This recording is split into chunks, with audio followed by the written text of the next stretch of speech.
Just moved in my new house today. Moving was hard, but I got squared away. Bells started ringing and chains rattled loud. I knew I'd moved in a haunted house. Still I made up in my mind to stay.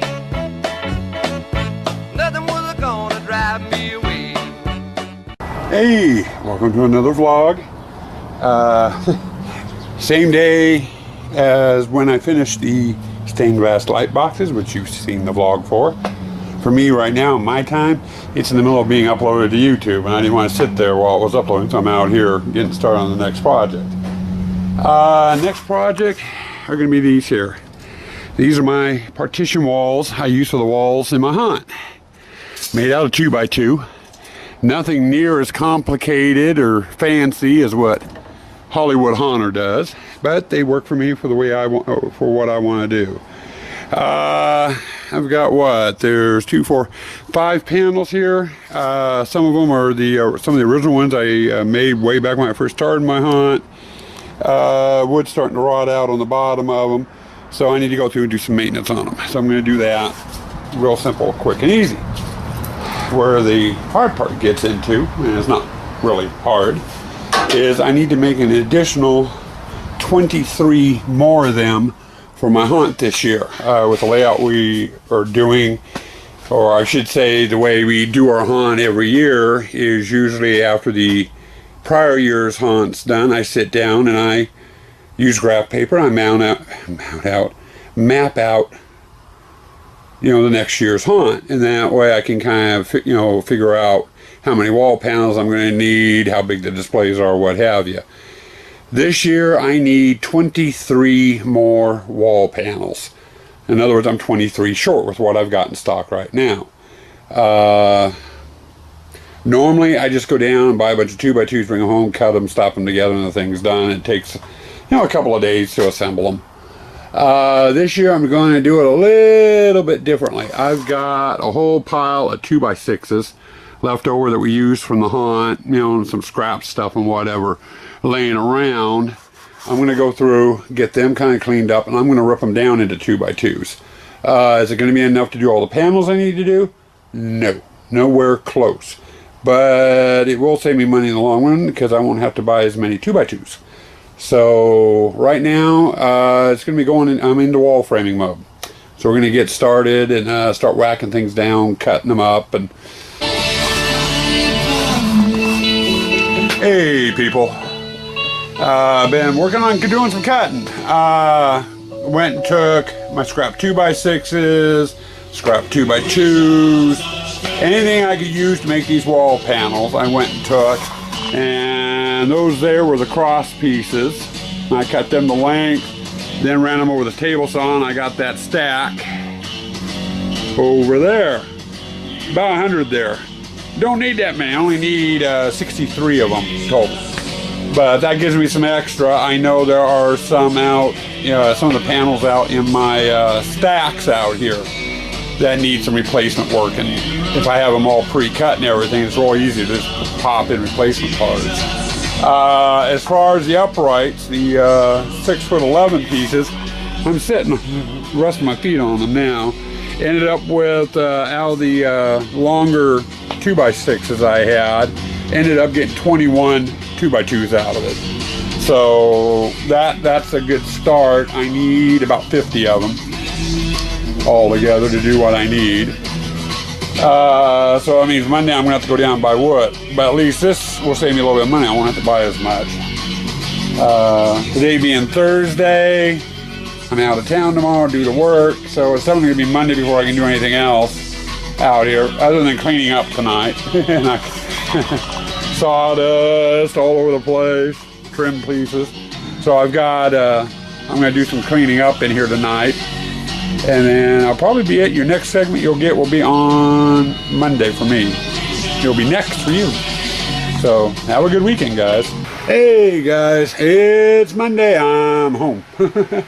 It's also toward the end of the day, almost dinner time. I've been out here most of the day.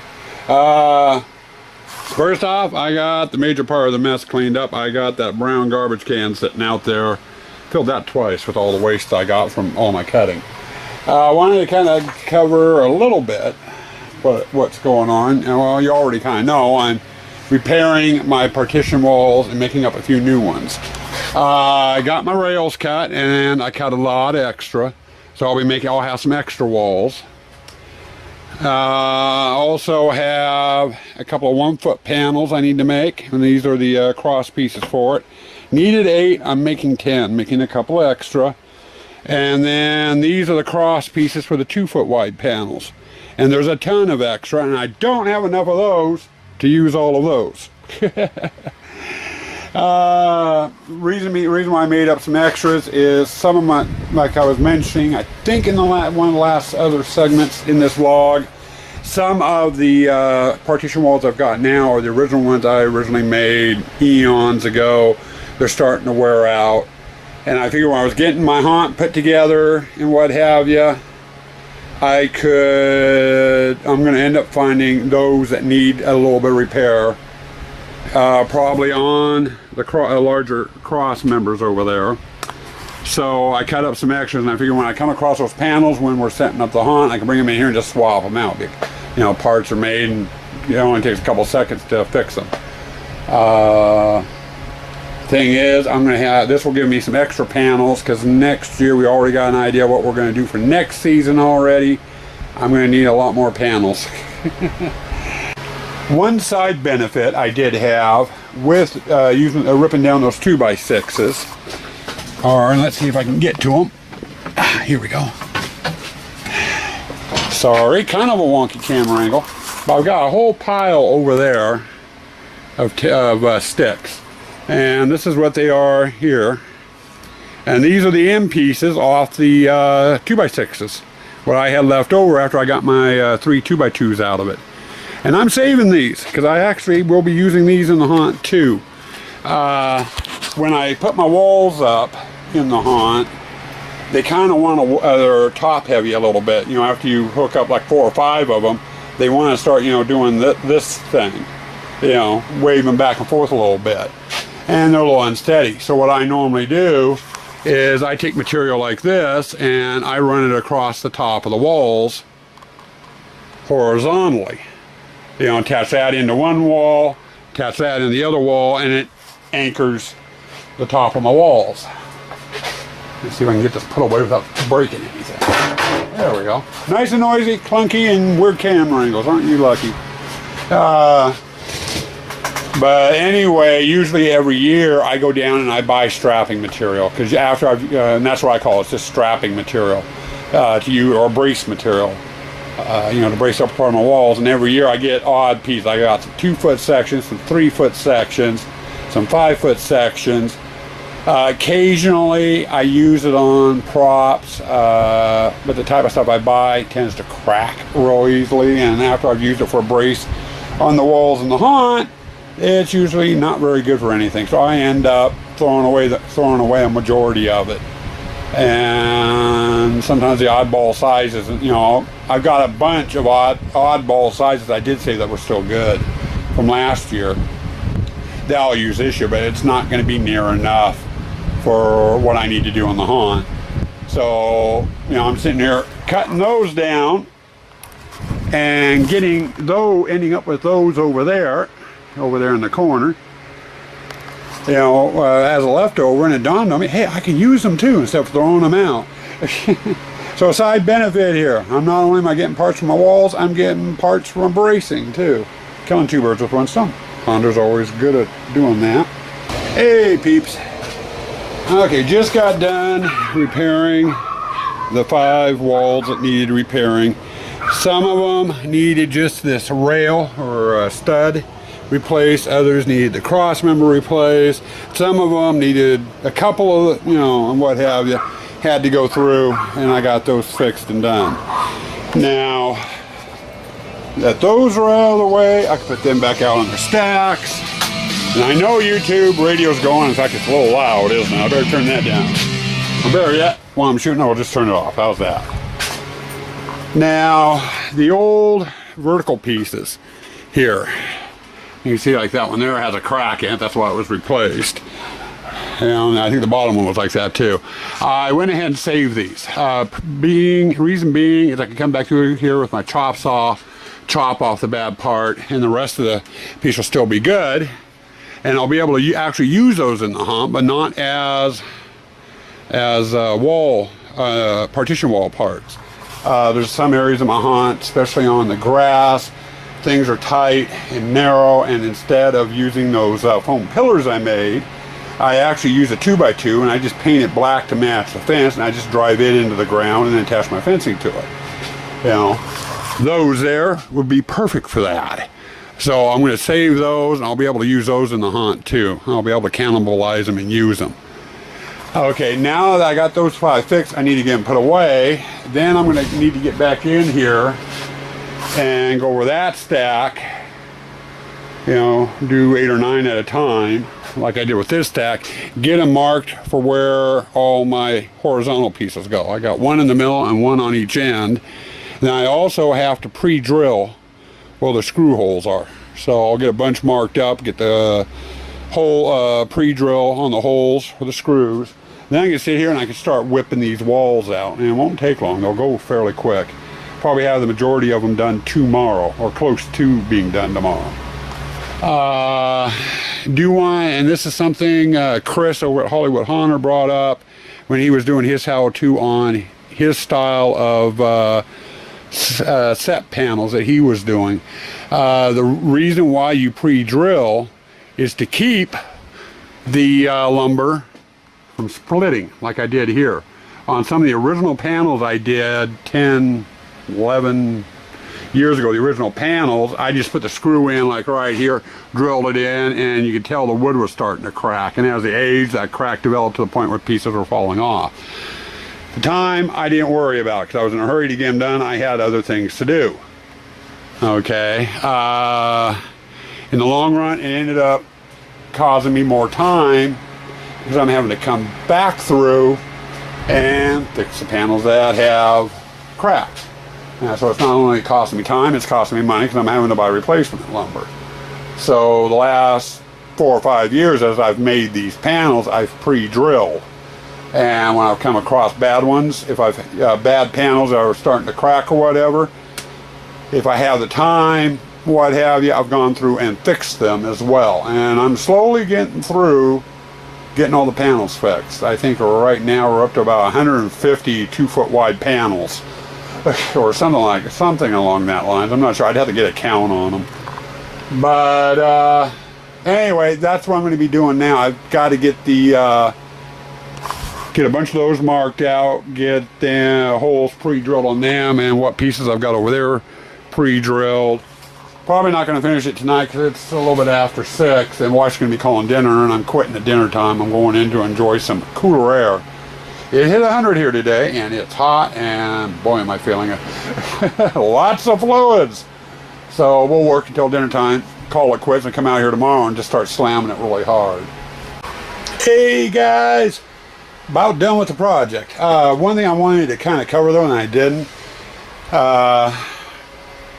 In Hollywood Hunter's video, and I know I keep, the last couple of vlogs I've been bringing you guys up a lot, and it's because I'm impressed as all hell with what you do. I like your stuff. But I wanted to kind of do something like Chris did. He was talking when he was making the walls on how he laid it out, how he got his measurements and stuff. Went into great detail. I ain't going to go into that much detail. I'll leave it to a mastermind like Chris. But on my walls, the ones I was just making, they're 2 foot wide. To get my measurement, I have a real simple, easy trick I do. And I wanted to kind of go over it. You know, I've got some scrap up here on the table right now, but the way this is across the way here, it's 2 foot across. Now, regularly, most people, they get their trusty tape measure out. The trick I do is I take both my side rails or studs, and I put them together like that. Now I get my measuring tape out, which is very, very handy for hunting. And on the outside here, this one, I put it at 24 inches. And then I just look back over here And that tells me I've got 21 inches left from the outside of this one all the way to the end. So if I take that 21, I could put it on here. It's 21 inches. You know, and that's how I figure out my measurements for this. It's a lot easier, a lot quicker than doing all the dang math. I hate doing math, I always have. It's a little easy, you know, you use a calculator. But most of my stuff, that's pretty much how I get my measurements and stuff, is using that method. Just a lot quicker than, you know, pulling out the calculator and everything else. Other than that, I wanted to wrap this vlog up. My 1-foot panels I did. I made up 10 of them. They're out there in my stacks, put away. And with the lumber I had left, I got these made up. These are all 2 foot wide. And I made up 24 of those. Only need 23, so I've got an extra one. And I got a huge pile of in the shop of these cross members, which I can use for, you know, any of the other panels that have rotten ones on them that need to be changed. You know, pieces will be cut. All you gotta do is take the old one out, put the new one in. But had a comment, I think it was last vlog or the vlog before, where do I store all my stuff at, you know, as far as the walls and the wall panels I'm making. Thought I'd give you guys a quick glimpse. Back here, many of you have seen this already, and we've rearranged some things. But I got 1 stack of panels here, and you can see on top of that there is the 1 foot. But I got that 1 stack of walls and then 3 stacks of foam, and that's all the different hand carved foam panels. Stuff on top is the mausoleum, which needs a repair. But I've got that stack, and then another stack. There are actually several stacks. We moved over here to get room back there. Is right here. And you can see I got my wrought iron fencing in here, and then more wall panels, and they go all the way up to the gate up there. I think with the wall panels I just made, there's about 215 partition walls now that we use in the haunt. Maybe a little more than that. I'd have to sit down with some paper and figure it out. But that's where I store all my partition walls and stuff. And normally the partition walls I got stored over there, they were in 4 different stacks back here, and I had a couple of stacks, the foam panels going into my wife's vegetable garden. And she was getting a little PO'd about losing her vegetable garden to my Halloween stuff. And we weren't using the side of the house or anything, so we played musical chairs, and I put some stuff over there. You know, so it gave us more storage. The little shed there is also crammed full of Halloween stuff, part of it. And then we've got stuff in the spare bedroom, we've got stuff in the basement, we've got stuff in the attic. I even got stuff in my shop, back in my storage locker that I'm dancing around. Lots of Halloween stuff. Anyway, we got to the end of this project. So I'm going to go ahead and bring this to a close. Next project is going to be, I was going to say a refurbishing project, but it's more like a total rebuild and a reworking of one of my old props, and I will cover that in the next vlog. So I'm going to say stay spooky, and Wolfie says stay toxic.